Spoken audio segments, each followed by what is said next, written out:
భారతదేశంలో సరస్వతీ నది ప్రవహించిందన్నది నిజమని, ఆర్యుల దండయాత్ర సిద్ధాంతం తప్పని చెప్పడానికి సరస్వతీ నది ఆనవాళ్లు ఒక మచ్చుతునక. వేల సంవత్సరాల భారతీయ చరిత్రకు సరస్వతీ నది ఒక సాక్ష్యం. అసలు లేదు అని ప్రచారం చేయబడిన సరస్వతీ నది భూమిపై ప్రవహించింది అనడానికి కొన్ని రుజువులు దొరికాయి. మేకెల్ డానియో అనే వ్యక్తి సరస్వతీ నది మీద అనేక పరిశోధనలు చేసి పురాతన గ్రంథాలు, చారిత్రక సాక్ష్యాలు, బ్రిటిష్ ప్రభుత్వపు అధికారిక పత్రాలు, పురావస్తు శాఖ వద్ద ఉన్న సమాచారం, రాజస్థాన్లోని చెరువులపై జరిగిన పరిశోధన వివరాలు, రిమోట్ సెన్సింగ్ శాటిలైట్ చిత్రాలు మొదలైన వాటిని ఎంతో శ్రమతో సంపాదించి అనేక ఆసక్తికరమైన అంశాలను బయటపెట్టారు.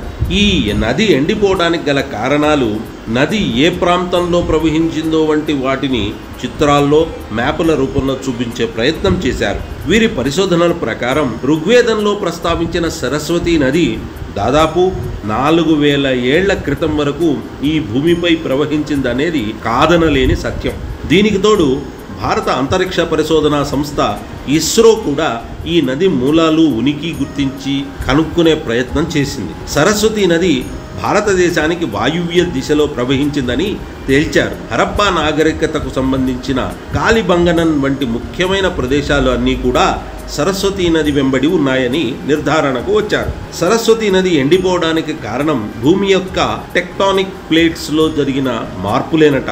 ఇదే సమయంలో సరస్వతీ నదికి అత్యధికంగా నీరు అందించే ఉపనదులైన యమునా, సింధు నదులు తమ ప్రవాహ మార్గాన్ని మార్చుకున్నాయి.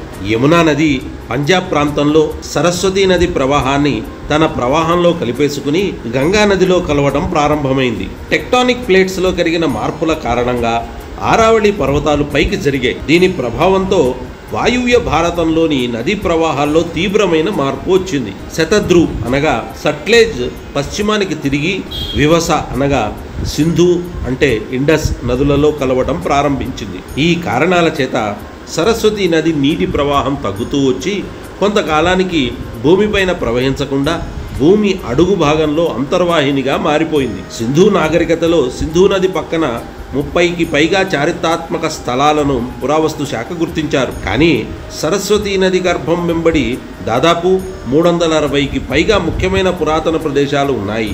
మనం స్కూల్లో చదువుకున్న హరప్పా నాగరికత కూడా ఇందులో భాగమే.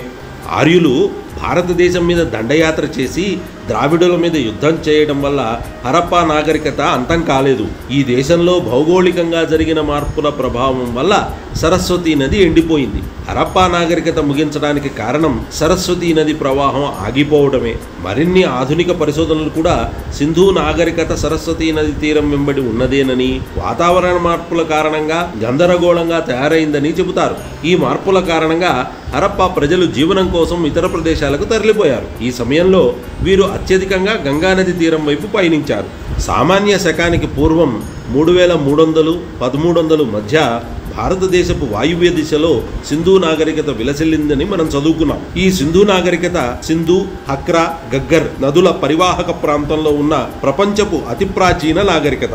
1,26,000 చదరపు కిలోమీటర్ల మేర వ్యాపించడం వల్ల ప్రపంచంలో పురాతన నాగరికతలలో అతిపెద్దదిగా చెబుతారు. హరప్పా నాగరికతకు చెందిన అవశేషాలు దొరికిన తర్వాత హరప్పా, మొహంజదారో మొదలైనవన్నీ సింధు నాగరికతలో భాగమని భావిస్తూ వచ్చారు. ఇక్కడ నివసించిన ప్రజలను ద్రావిడులుగా చెబుతూ ఇక్కడి నుంచే భారతదేశ చరిత్ర చెప్పడం ప్రారంభించారు. కానీ రాజస్థాన్ భూగర్భంలో దొరికిన పురాతన సరస్వతీ నది ఆనవాళ్లు, సరస్వతీ నది భూగర్భం మీద జరిగిన పరిశోధనలు భారతీయ చరిత్రను మరింత వెనక్కి తీసుకెళ్తున్నాయి. సింధు నాగరికత మొత్తం సరస్వతీ నాగరికతలో భాగమని, వాతావరణ మార్పుల వల్ల ప్రజలు ఇతర నదుల వద్దకు జీవనం కోసం తరలిపోయారని చెబుతున్నారు. సింధు నాగరికతలోని చారిత్రక స్థలాలన్నీ సరస్వతీ నది గర్భం చుట్టుపక్కల ఉండటం ఈ వాదనను బలపరుస్తోంది. అందువల్ల భారతదేశంలో సరస్వతి సింధు నాగరికత విలసిల్లిందని, ఇప్పటి వరకు సింధు నాగరికత ఒక 4000 నుంచి 5000 సంవత్సరాల క్రితం కాలానికి సంబంధించింది అయితే సరస్వతి సింధు నాగరికత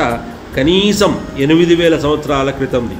ఆర్యుల దండయాత్ర సిద్ధాంతం ఒక ఊహాకల్పన మాత్రమే. భారతదేశం 8000 ఏళ్లకు పూర్వమే అపూర్వంగా, అద్భుతంగా వెలిగిపోయిందనడానికి సరస్వతీ నది ఆనవాళ్లు, సరస్వతి నాగరికత చిన్న ఉదాహరణలు మాత్రమే.